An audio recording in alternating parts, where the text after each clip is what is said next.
What if your memories aren't yours? Have you ever argued with a friend over a memory? You're positive you remember it one way, only to find out you were completely wrong. It happens. But what if that false memory wasn't even yours to begin with? What if someone you trust planted it in your head? This is the disturbing science behind a phenomenon known as folie à deux, or a madness for two.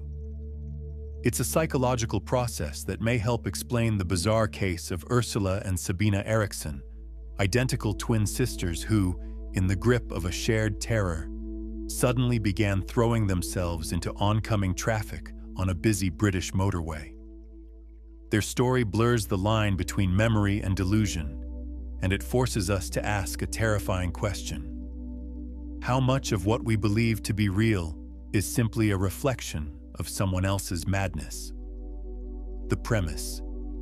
Folie à deux, French for madness of two, is a rare psychiatric phenomenon where a delusion seems to jump from one person to another. It's not a virus or a curse, it's like a psychological contagion.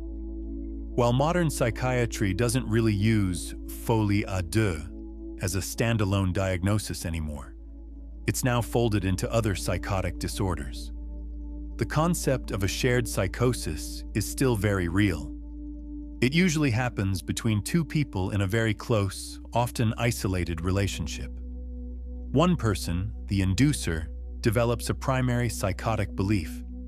The other, the recipient, gradually absorbs this warped reality until it becomes their own. They start seeing the same phantoms, believing the same conspiracies, and remembering events that never happened. Their world shrinks until the only reality that matters is the one they share. And in May of 2008, this rare phenomenon may have erupted onto a British motorway in the most public and violent way imaginable. The case study: madness on the M6. On May 17, 2008, a BBC documentary crew filming motorway cops captured footage that would become infamous. The subjects were Ursula and Sabina Eriksson, 40-year-old identical twin sisters from Sweden who, by all public accounts, were leading ordinary lives. Ursula was living in the US, while Sabina was in Ireland with her partner and two children. But on this day, something went terribly wrong. The sisters' behavior had been erratic on a bus trip to London, and the driver kicked them off. Shortly after, they were spotted walking down the narrow median of the M6 motorway, one of the UK's busiest highways. When officers arrived to help, the situation spiraled into chaos. Without warning, Ursula ran directly into the path of a speeding semi-truck. The impact was devastating, crushing her legs. Mere moments later, Sabina did the same, launching herself headfirst into a Volkswagen Polo. She was knocked unconscious, reportedly for about 15 minutes. Miraculously, both sisters survived. But the madness was far from over. As paramedics tried to help, Sabina fought them off, punching a police officer before trying to run into traffic again. Meanwhile, Ursula, despite her horrific injuries, was screaming and spitting at the officers trying to save her. The footage is surreal. The sisters seem to have an almost inhuman resistance to pain, driven by a terror only they could see. In the chaos, Sabina could reportedly be heard screaming, "They're going to steal your organs!" It was a clear, paranoid delusion. But who were they? The events were so bizarre that they remain one of the most discussed cases in the context of folie à deux, the science break, the malleable mind. So how can a delusion, a completely warped version of reality, spread from one mind to another? The answer seems to lie in a perfect storm of psychology and circumstance. Folie à deux thrives in social isolation and high stress. When two people are cut off from outside perspectives, their shared reality becomes a closed loop. In this bubble, a dynamic of a primary and secondary person often emerges. The primary individual is the one who first has the delusion, often due to an underlying psychotic disorder.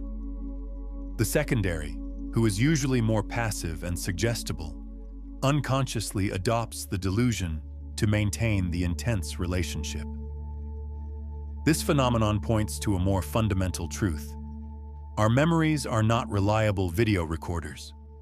They're more like Wikipedia pages, constantly being edited by ourselves and others.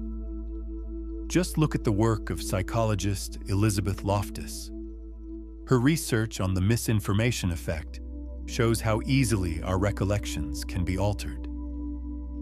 In her famous Lost in the Mall study from the 1990s, researchers gave participants 4 childhood stories, 3 true and 1 entirely false. The fake story was about being lost in a shopping mall, but it was made believable with a little help from a trusted family member. About a quarter of the participants not only came to believe the false event happened, but they also started remembering rich, vivid details that were never provided. This study shows that our memories are reconstructive.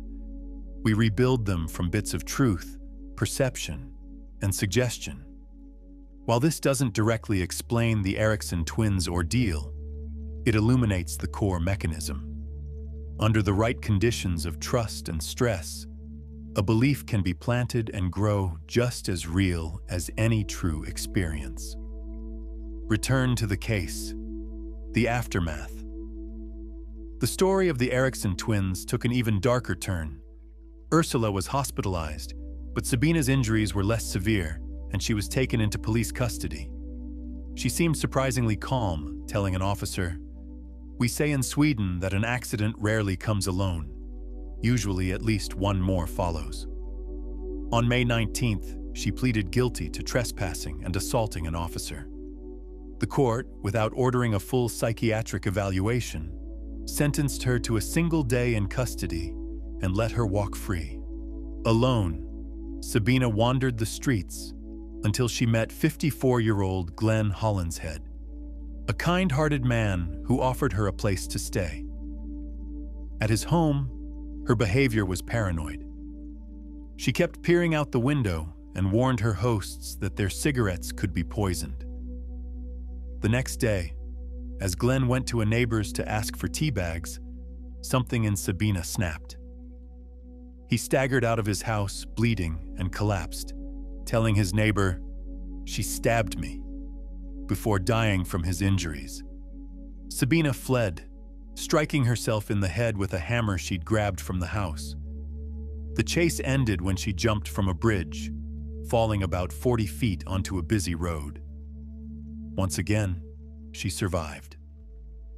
At her trial, her lawyers argued this was a case of folie à deux, claiming Sabina was a secondary sufferer influenced by her sister. The court didn't formally endorse that specific diagnosis, but accepted she was suffering from a serious mental illness. She pleaded guilty to manslaughter with diminished responsibility and was sentenced to 5 years in prison. Broader implications and conclusion. The case of Ursula and Sabina Erickson is an extreme but powerful example of psychological forces that can affect us all. It exposes the fragile boundary between our individual reality and a collective one.